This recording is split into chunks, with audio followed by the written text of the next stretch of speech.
Do you know picric acid? Yes, I think all know about picric acid.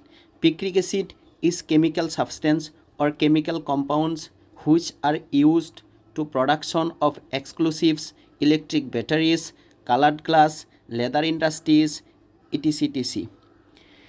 Now I shall discuss how to prepare picric acid in laboratory. Picric acid is basically prepared from phenol by reacting phenol with concentration sulfuric acid and concentration nitric acid. The nitric groups from nitric acid attacks one ortho and para position, which is the best suitable and stable position for the newly formed compound, which is picric acid. Yesterday, both I and a group of my friends have prepared picric acid from phenol in NEF chemistry laboratory by the help of our honorable chemistry sir. Now I have shown you a demonstration how can we prepare picric acid from phenol.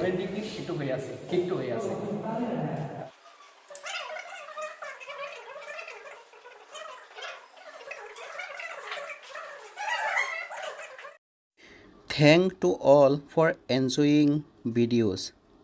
Do positive, think positive and go ahead. Bye bye.